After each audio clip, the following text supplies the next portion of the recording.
34강이고요. 일단 장만영의 달포도 잎사귀. 요 장만영이라는 작가는요. 1930년대 모더니즘 작가예요. 1930년대 모더니즘. 자, 이건 어떤 특징이 있느냐? 여러분 혹시 정지용의 향수 기억하시나요? 정지용의 향수. 향수가 무슨 뜻이죠? 고향에 대한 그리움. 원래 시는 추상적인 관념인 정서를 구체적으로 형상화하는 거거든요. 그런데 이제 30년대 모더니즘. 모더니즘이란 말은 전통적이지 않은, 그러니까 약간 근대적인 이런 거잖아요. 그런데 우리 조선시대의 시들 생각해보면 교훈성이 좀 강하죠. 그런데 이제 그런 시에서 교훈적인 내용 말고 시가 가지고 있는 이미지를 한번 활용해보면 어떻겠느냐. 그게 바로 1930년대 모더니즘이에요. 다시 감각적 이미지죠.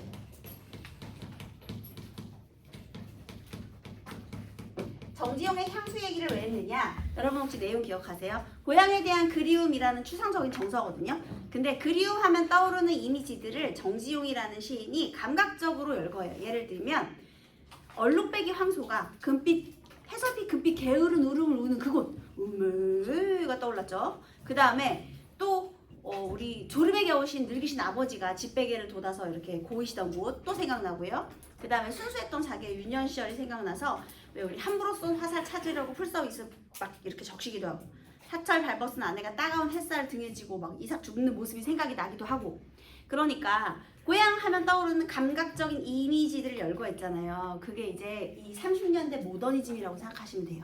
그래서 역시나 장만영이라는 작가도 벌써 제목 봐봐. 달을 보았고 포도를 보았고 잎사귀를 보았잖아요. 그래서 얘가 이런 것에 대한 감각적인 인상을 드러낼 겁니다. 그래서 내용 한번 볼게요. 순이.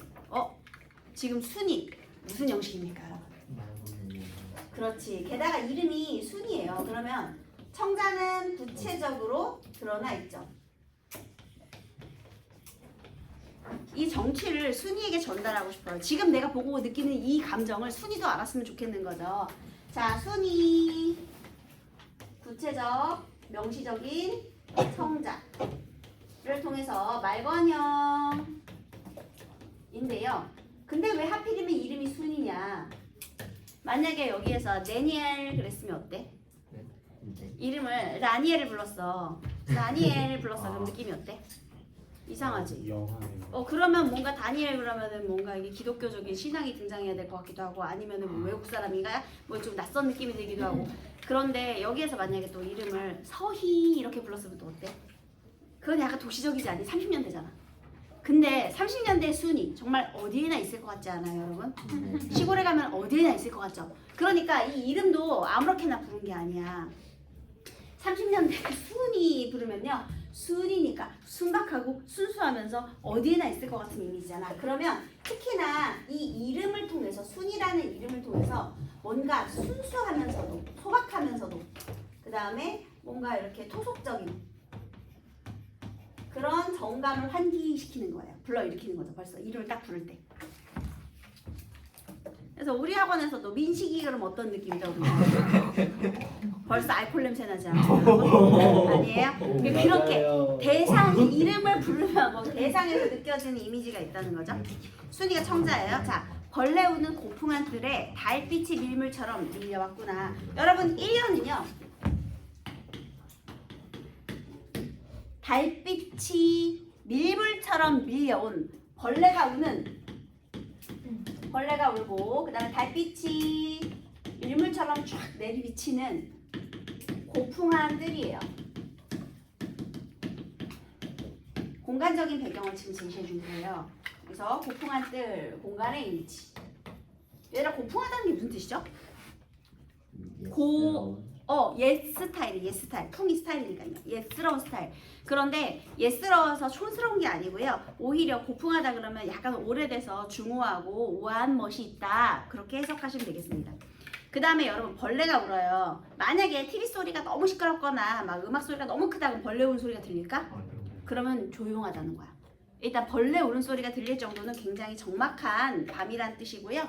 그 다음에 벌레가 온다, 청각적인 이미지. 달빛이 밀물처럼 밀려든다, 시각적인 이미지. 이거 공감각입니까? 아니요. 감각을 열고한 복합 감각일 뿐이에요. 자, 그래서 오래되고 멋스러운 이 뜰의 이미지를 1년에서 배경을 제시해 준 거예요. 공간적인 배경이 이거예요. 밀물처럼 밀려왔구나. 이렇게 비유적인 표현도 활용하고 있죠. 그래서 달빛이 이 뜰에 이렇게 내려앉은 그런 모습. 달빛이 이렇게 쭉 달빛이 이렇게 쭉 내려앉은 그런 모습이에요. 자, 2번 볼게요. 달은 나의 뜰에 고요히 앉아있다. 달은 과일보다 향기롭다. 일단 달이 뜰에 앉아있다. 대상을 뭐죠? 의인화죠. 의인법. 이제 달빛이 뜰에 내려앉은 모습이고요. 그 다음에 달이 과일보다 향기롭대요. 달빛이 내려앉는 건 어떤 감각으로 느껴요? 시각. 그런데 향기로운 건? 그러면 이건 또 뭐야? 색각이요. 시각의 감각의 전이가 있네. 후각화. 달이 과일보다도 더 향기로운 냄새가 난답니다. 그래서 지금 내가 뭘 봤느냐? 달을 보는 거예요. 자, 이 고풍스러운 뜰에 위치한 것. 바로 첫 번째는 달 되겠습니다. 과일보다 향기로운 달을 보고요. 그 다음 3년에서는요. 동해바닷물처럼 푸른 가을, 밤. 다른 거는 다 서술어로 종결이 되어 있는데 3년만큼은 명사형으로 종결을 했고요. 게다가 시행의 길이 좀 보세요. 푸른, 가을, 밤. 점점점 짧게 밤으로 집약을 시켜버리고 있죠. 가을밤에. 자, 여러분 3년은요. 이거는 지금 시간적 배경이거든요. 동해바닷물처럼 푸른 가을의 밤이라는 시간적 배경을 제시하고 있어요. 자, 우리 1년은 공간적 배경이고요. 3년은 시간적 배경이에요. 그러면 처음부터 시간 공간적 배경을 다 제시하고 나서 내가 보는 것들 얘기했으면 참 좋았을 텐데 굳이 갑자기 이 중간에 그러니까 내가 지금 뜰에서부터 출발해서 볼 거거든요. 그런데 중간에 시간적인 배경을 이렇게 넣은 이유가 있어요. 이 사람이 지금 느껴지는 감정은 가을밤으로 집약이 되는 거야. 여러분 가을밤 하면 어떤 냄새가 떠올라요? 어떤 소리가 떠올라요? 그 다음에 어떤 시각이 떠올라요? 바로 이 사람이 느끼는 건 지금 가을밤의 이미지가 이렇게 다양한 감각으로 이렇게 느껴진다는 거야. 자, 그럼 다시 이 가을밤 요 3년의 역할은요. 일단 의도적인 시행 배치. 괜찮죠? 시행을 의도적으로 이렇게 점점 짧아지게. 게다가요. 명사형으로 종결했죠. 명사형 종결. 이걸 통해서 가을밤으로 뭐 하는 거야? 시상을 집약시키는 거죠. 그래서 정 가운데다가 밤을 딱 박아놓은 거야. 그럼 눈에 보일 수밖에 없잖아. 그죠? 자, 그 다음 다시 4연으로 가볼게요. 포도는 달빛을 수며 고웁다. 여기가 이제 4연이거든요. 4연에서는 뭘 봤어? 포도를 봤네. 제목답게 시선이 어떻게 되고 있어요? 이동하고 있죠. 그죠? 그 다음에 일단 포도는 달빛을 쓰며 고웁고요. 또 포도는 달빛을 머금고 익어가고 있대요. 여러분 가을이 주는 이미지가 뭡니까? 맞아요. 풍요롭고 또 성숙하는 계절 아니겠습니까? 그래서요. 포도가 이렇게 달빛과 함께 익어가고 있어요. 그래서 이걸 통해서 뭔가 성숙의 이미지, 가을이니까 성숙의 이미지를 떠올리게 되고요. 그리고 또 순이야. 순이 포도 넝쿨 밑에 어린 잎새들이 달빛에 젖어 호젓하구나. 여러분 일단 순이를 부르는 구조는 1년과 5년이 똑같아요. 그래서 얘를 이렇게 하고 비슷한 변형된 수미상관으로 보아도 무리가 없습니다. 구조가 비슷하니까. 약간은 반복 변주된 수미상관으로 보고요. 1년에 처음에 순이인을 시작하는 느낌, 시상을 여는 느낌이라면 마지막에 5연의 순이는 이제 시상을 마무리하는 느낌으로 그렇게 해석하시면 되겠습니다. 시를 시작했다, 시가 끝났다 이런 느낌으로. 그 다음에 이번에는 얘가 무엇을 봤냐? 포도 넝쿨 밑에 이번엔 잎사귀 봐야 되겠죠. 어린 넝쿨들, 어린 잎사귀들, 어린 잎새들, 잎새들이라고 쓰세요 여러분. 잎새들이에요. 그냥 안 고칠게요. 어린 잎새들이 달빛에 젖어 호젓하구나. 여기서요 여러분을 또 갈등에 빠뜨리는 단어가 등장합니다. 호젓하다. 무슨 뜻일까요? 사전에서 찾으면요 의미는 고요하고 쓸쓸하다요 여러분. 선생님 급식적하자 외로워요? 쓸쓸해요? 그런 뜻이 아니라 가을 밤의 이미지잖아. 그치? 가을은 막 낙엽 떨어지고 이런 거 아니야? 그러니까 쓸쓸하면서도 성숙해 가면서도 또 달빛이 이렇게 고요히 내려앉으면서도 그냥 이런 모든 이미지들을 다 느끼는 거야. 세상에 사람이 감정을 딱 하나만 느끼라는 법은 없는 거야. 그러니까 고요하고 쓸쓸한 이미지도 느껴질 수 있죠 여러분. 그쵸? 그래서 호젓하다라는 건 고요하고 쓸쓸하다 이런 뜻입니다. 그 다음에 또 하나 여기서 아까 선생님이 시선이 이동한다 그랬잖아요. 그래서 얘가 이렇게 고풍한 뜰의 이미지 전체적으로 원경에서부터 시작해가지고요. 이거 원경이죠. 그 다음은 달과 포도와 잎사귀로 이렇게 점점점 내려앉고 있어요. 자, 그 다음에 얘네들은 그러면 쭉 묶어서 근경이 되겠죠. 하나하나 보는 거니까. 내 뜰에 내려앉은 달빛, 그리고 나서 포도, 그리고 나서 잎사귀. 이렇게 달빛이 내려앉는 모습을 쭉 본 거예요. 그래서 이렇게 시선의 이동 또는 원경에서 근경으로의 이동이 있더라. 왜 30년대 모더니즘이 감각적 이미지즘인지 아시겠죠? 참고로 회화라는 건 그림이란 뜻이죠. 그래서 감각적인 그런 표현 방법이 많이 사용이 되면 이렇게 회화적이다 라고 하고요. 관조라는 건 그냥 관찰한다 그렇게 해석하시면 돼요. 시에서는요. 그래서 가을 밤의 정취를 이렇게 관조적으로 드러내고 있어요. 감각적으로요. 자, 이번엔 최하림의 아침시. 이 최하림이라는 작가가요. 여러분 91년에 뇌졸중으로 쓰러졌대요. 그래서 얘는 아이쿠야 91년에 뇌졸중으로 쓰러졌는데 겨우겨우 살았어. 그래서 얘가 거의 죽다가 얘는 다시는 이제 뇌를 다쳤으니까 내가 시를 쓸 수 있을까도 뭐 고민 엄청 했겠죠. 그런데 어쨌든 이 뇌졸중으로 쓰러진 그 이후 시세계의 변화가 나타나는데요. 얘들아 내가 몸이 아파서 쓰러지고 깼어. 그럼 뭐에 제일 관심이 많아질까? 건강. 그러니까 시옷 미음. 그래 생명력 이런 게 관심 있겠지. 내가 죽다 살아났으니까. 그러면 자연의 생명에 눈을 돌리기 시작해요. 자연의 생명력. 그래서요 얘가 이 이후에 뇌졸중으로 쓰러진 이후에 자연의 생명력에 대한 관심이 굉장히 높아집니다. 해는 어쩜 저렇게 눈부시고 변함없이 저렇게 쬐. 그 다음에 나무는 햇빛만 받는데 어쩜 저렇게 쑥쑥 자라나는 거야? 모든 게 다 신기해. 애들은 뭐 저렇게 힘이 넘칠까? 그래서요 굴참나무와 아이들을 보면서 느끼는 활력감에 대해서 이제 노래를 하는 거예요. 전체 2연으로 되어 있습니다. 아침시 게다가 시간적 배경도 아침 뭔가 시작하고 뭔가 새롭게 활력이 도는 느낌 아니겠습니까? 그래서 한번 볼게요. 얘가 굴참나무인데요. 여러분 혹시 굴참나무가 어떤 나무냐면 여러분 밤나무 본 적 있으시죠? 네. 그게 참나무과예요. 참나무가 굴참나무. 너도 밤나무 그거 다 참나무과야. 근데 밤나무 한번 여러분들 참나무 밤나무 한번 떠올려 보세요. 크고 키가 쭉쭉 뻗어 있죠. 되게 큰 나무잖아 얘들아. 네. 그지? 그래서 특히나 이 사람이 살고 있는 이 시인이 살고 있는 이 산에 이 참나무가 되게 많았나 봐. 그래서 약간 이렇게 쭉쭉 뻗고 큰 그런 나무를 한번 상상하면서 읽어볼까요? 굴참나무는 공중으로 솟아오른다. 벌써 이미지 어때? 아우 상승 이미지. 상승 이미지가 당연히 생명력을 강조하겠죠.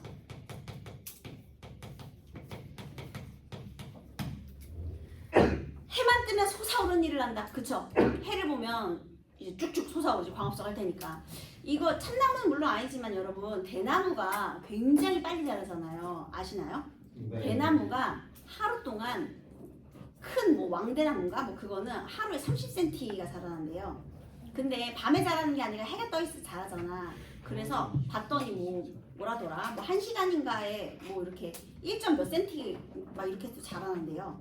아닌가? 10분에 1점 몇 cm인가? 1분에 1점 몇 cm인가? 그래서 그 대나무는 가만히 보고 있으면 자라는 게 눈에 보일 정도래. 그런 대나무가 있대요. 대나무가 또 금방 자라거든요. 그래서 1년에 30cm 대단하지 하루에 30cm 대단하지 않아요? 그래서 어쨌든 그 나무들이 진짜 아무것도 없이 해만 받고 그렇게 쑥쑥쑥쑥 자라나는 거 보면 좀 신기할 수 있어요. 그죠? 그래서 해만 뜨면 솟아오르는 일을 하고요. 늘 새롭게 솟아오르므로 우리는 굴참나무가 새로운 줄을 모른대요. 새로운데 새로운 줄 모르는 건 무슨 표현법이에요? 예, 역설법이 되겠습니다. 그래서 항상 새로우니까 그게 이제 새로운 줄 모르게 당연하듯이 느껴지는 거죠. 나무가 자라는 건 눈에 이렇게 보이는 일은 아니니까요. 그 다음에 얘가 무슨 일을 하니까요. 일단 대상의 의의가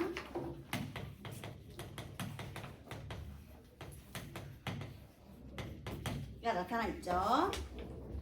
그 다음 역사법도 있고요. 굴참나무는 아침 일찍 눈을 뜨고 일어나자마자 여기 있잖아요. 상승의 이미지와 생명력이 넘치는 이미지잖아. 그러면 너네가 생각했을 때 만약에 이 실을 만약에 행간이를 이렇게 딱 구절별로 딱딱 끊어서 하잖아요. 그러면 숨이 가빠져요. 왜냐면 올라가야 되니까. 오른다, 눈을 뜨고 올라간다, 솟아오른다, 점점 막 호흡이 가빠질 거란 말이죠. 역동적이니까요. 그래서 이 사람이 어떤 역할을 했느냐. 여기서 우리는 하고 잘랐죠. 이런 걸 우리 행간걸침이라고 하잖아요. 굴참나무가 새로운 줄 모른다. 또 굴참나무는 아침 일찍 눈을 뜨고 일어나자마자 대문을 열고 안 보이는 나라로 간다. 이런 식으로. 지금 이 작품 전체적으로 의도적인 행간걸침. 이게 정말 많이 나와요. 행간걸침을 통해서 호흡을 조절합니다. 왜냐하면 상승 이미지가 많으니까 뭔가 숨차는 걸 방지하는 용도로. 그리고 또 시행에 집중하게 하죠. 쉬어도 집중하게 하고. 그래서요. 어쨌든 얘가 굴참나무가 아침 일찍 대문을 열고 안 보이는 나라로 간대요. 안 보이는 나라로 간다라는 것은 이제 키 크기를 시작하는 거죠. 그래서 일어나자마자부터. 게다가요. 네 거리 지나고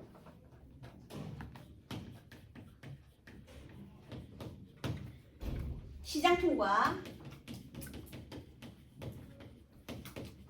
철길을 건너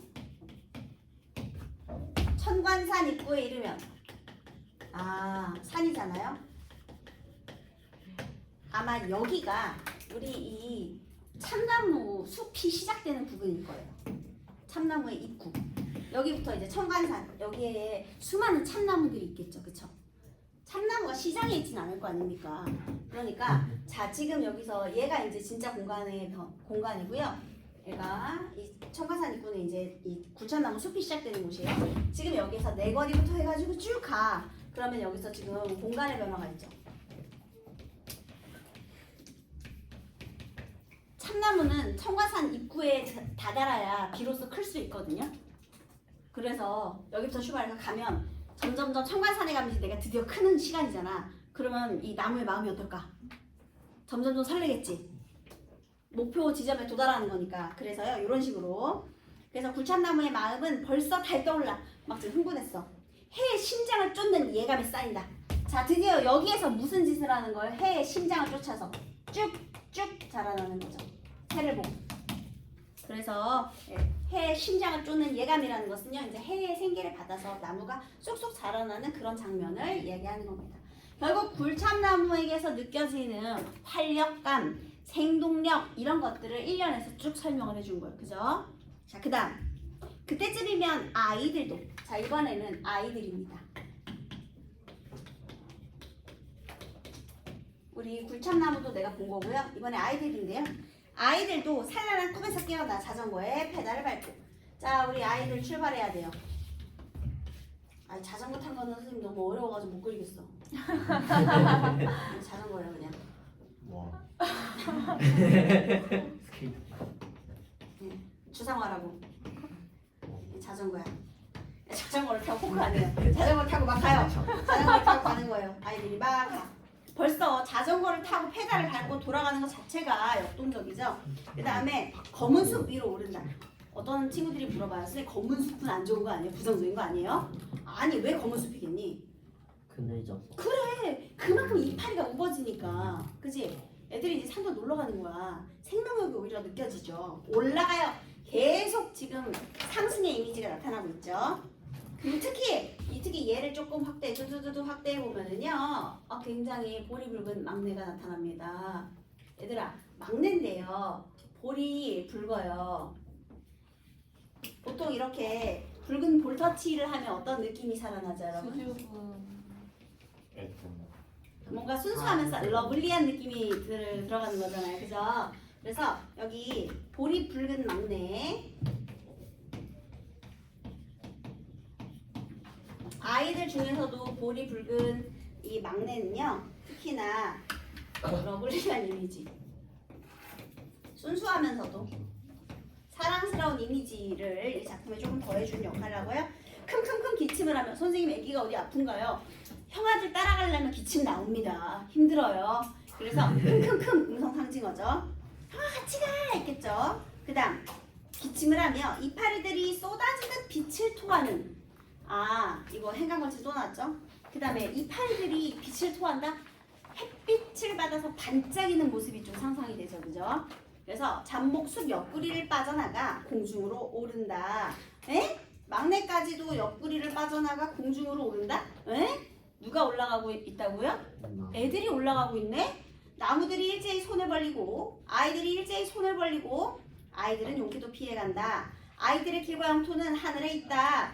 여러분 손을 벌리고 시행 반복도 있어요. 지금 나무도 손을 벌렸죠. 애들 점점 지금 어디로 가?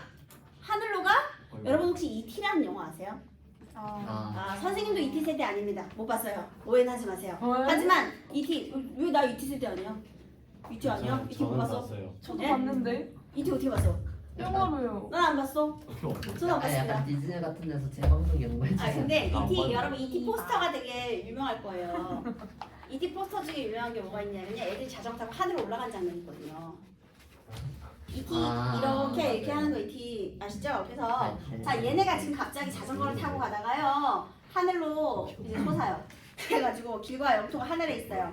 그곳에서는 새들과 지금 굴참나무가 있고요. 그 다음에 여기 새들이 나무가 있으니까 당연히 새들이 이렇게 날아다니고 있겠죠.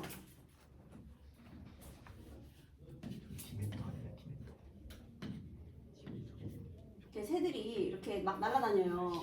그래서 굴참나무에 새 플러스 그 다음에 아이들도 마구마구 이제 막 비행하는 거예요. 이게 새가 아니고 사람입니다. 그래서 애들도 지금 날아다니는 거예요. 가능합니까? 아니요. 갑자기 이거 뭐예요? 갑자기 뭐야? 이 사람이 막 눈부시다 보니까 이 나무와 새와 아이들이 하늘을 나는 이런 장면을 통해서요. 새와 아이들이 하늘을 같이 날아다니면서 여기 나무를 같이 막 왔다 갔다 하는 거거든요. 새가 나무 주위 왔다 갔다 하듯이. 그래서 이 장면은요. 좀 이 아이들과 굴참나무의 이 생명력과 활력감을요. 동화적이고 환상적인 장면으로 연출하는 거예요.